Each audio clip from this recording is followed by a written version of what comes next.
Hey, welcome back. So in our last video, we learned how to put an observation into Skynet. And in this video, we're going to learn how to check our results, see what came back, see if it was good enough, or sometimes maybe it's not good enough and you want to resubmit the observation. Now keep in mind, observations don't come back right away. Sometimes they do, but often you'll have to wait hours or maybe even days, depending upon weather or availability of the telescopes. But they do eventually come back, and then you want to check them out. So let me share my screen.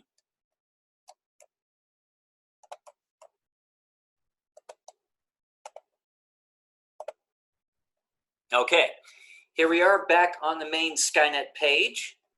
So let's go to my observatory and optical observing. And the primary thing you have on this page is your list of observations, everything you've put into the system so far. You have an observation ID number, you have the name that you gave the observation. You can click on either of these for more information. We'll do that shortly. And you also have the state of the observation. For example, this observation right here is still active, meaning it hasn't been carried out yet. But I have many that have been completed. I also have a few that I've canceled. They were carrying out multiple observations, but I decided to stop it and do something else instead. Now, there are a couple ways to view this. This is in list mode, but we can also go to thumbnail mode by pressing this button right here. And this will show you the last observation taken for, the last image taken for each observation. An observation could consist of multiple images, like this one here consists of 4. This one consisted of only 1, a couple of globular clusters. Let's go to my second page. I got pages and pages of these, but I got a few interesting examples on the second page. So let's scroll down and take a look at, let's start by looking at this right here. This is M2. And just by looking at the thumbnail, you can see something's not quite right. There's a lot of light coming through the middle of the image. There's some dark spots in there as well. And this is because you're looking at a raw image. On this front page, this is just the raw image straight off the telescope. It hasn't been reduced. It hasn't been corrected. These cameras are really sensitive, and so they pick up all sorts of things. Manufacturing defects in the detector in the camera. If there's dust on the camera lens, you get these out of focus little donuts in your image, and this can all shine through onto your raw image. Let's click on this here. So this takes us to the observation page, and there's a bunch of information here. We're currently in list mode. Let's go to thumbnail mode here as well. And you can see here we have the same unreduced or raw image. I can click on it to get a big version. And all sorts of interesting stuff going on. So there's a globular cluster, lots of stars, and that all looks good. But see this checkerboard pattern in the background? This is the manufacture pattern of the chip, of the detector in the camera. If you have a little bit of cloud cover or a lot of cloud cover, particularly if you're imaging in bluer wavelengths, you sometimes see this. Also, see the little donuts, the little dark circles all across the image? This is dust on the camera lens. And as I said, this all shows up in the raw image. Now, also on this page, you can come down here to master calibrations. So we take these other observations, about 1/3 of all the images we take are calibration images, things called biases and darks and flats. And I'm not going to go into great detail about what each of these is, but they're measuring the capabilities of the cameras, the defects of the cameras in different ways. For example, let me bring up the flat image. This little button brings up a JPEG of the flat, and that looks familiar. That is, you can see the illumination pattern on the chip. You can see the crosshatch pattern from manufacture. You can see the dust that was on the lens that night. These flats are taken very close in time, and we can then use this image to correct your sky image. Let me show you how to do that. So if you come down here, you have some settings. It's currently set to not reduced. If you change that to reduced and save it, give it a second, and it will reload that thumbnail, and you see it's much better now. We no longer have that central illumination. I'll click on it here. You no longer we'll see the crosshatch pattern. And most of the donuts have been removed. There's one that's particularly bad. It's not fully removed. And there's maybe a hint of the crosshatch pattern, but it's much better. And that's actually the default when you come to these individual observation pages. The default should be reduced. So you'll see the unreduced images on the front page, reduced images once you go in here. If it comes up unreduced, you just go and change that setting. Okay, let's check out something else. Back out here. Go back to the observation list, page 2. Let's see, what else do we have here that's interesting? Oh, here's a picture of Venus. Let's look at that one. That looks perfectly fine. That looks really good. Now, you know, in a later video, I'm going to show you how to load these into Afterglow and manipulate the images and make them even better. But just for a quick look, that one looks pretty good. I'd be happy with that. What else do I have? Let's take a look at this one. This is Saturn, and there is something wrong with this image.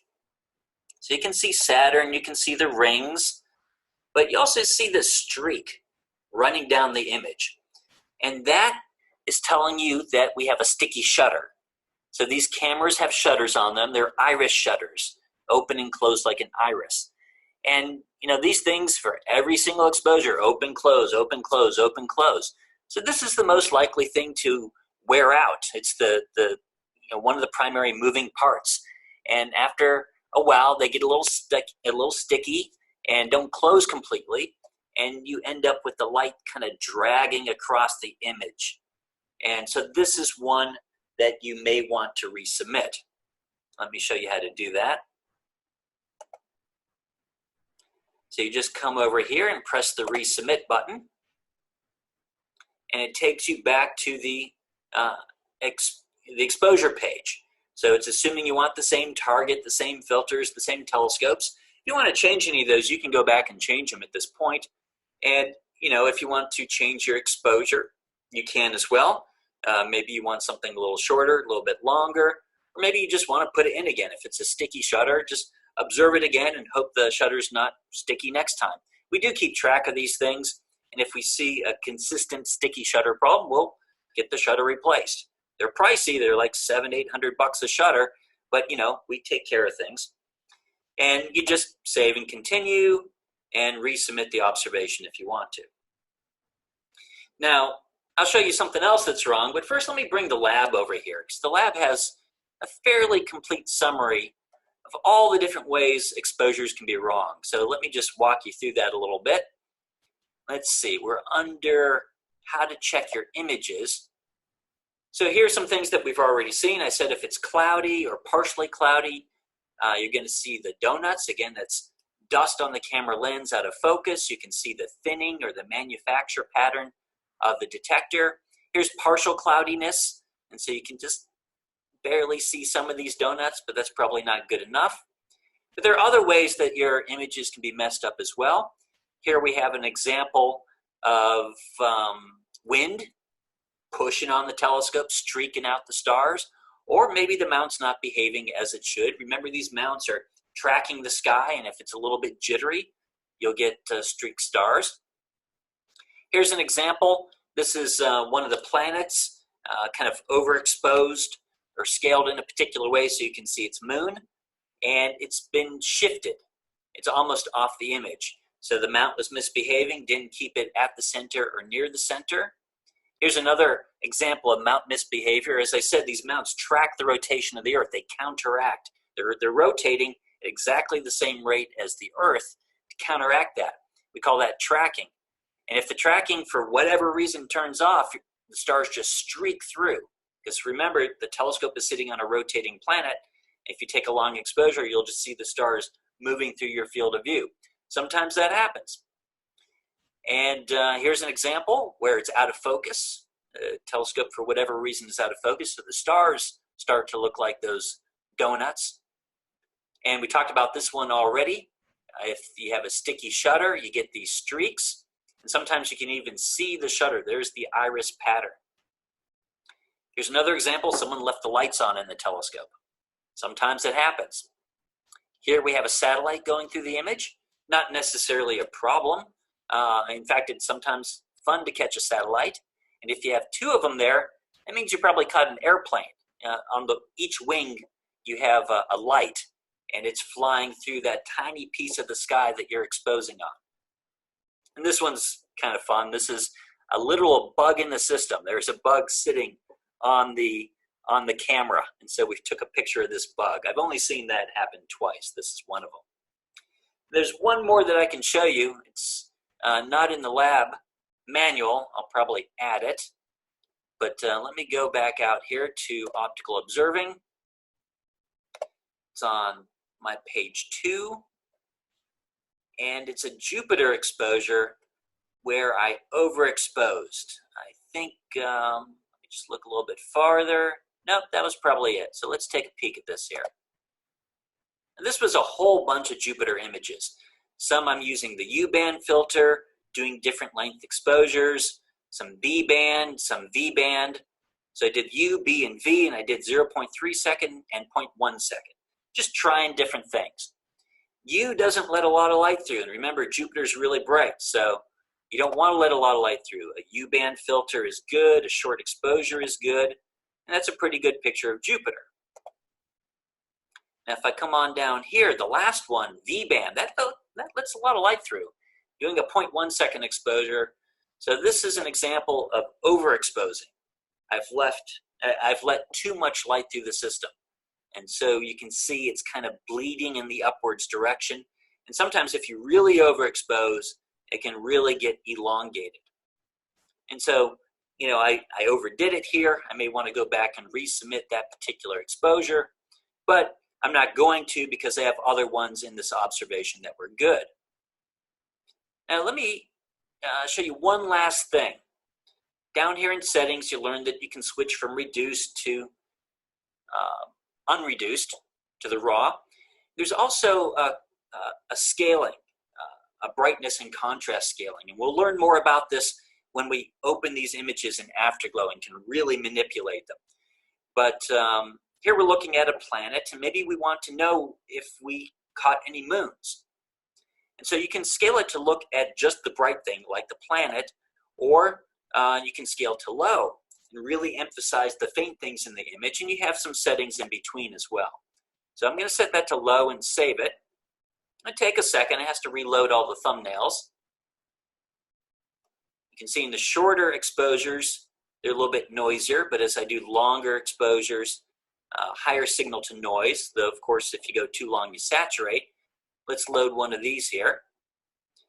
So when I set it to low, now the planet, you know, it's too bright to see any detail. All the data is there. You just change the brightness and contrast back to bright object, and you can see the spot and the cloud structure of Jupiter. But if you go here to the low scaling, that lets you see these little dots around Jupiter, and those are the Jovian moons. So lots of things that you can do to check your observation. Again, if you're not happy with something, just resubmit it, and most of your observation should come back just fine. All right, I'll see you in the next tutorial.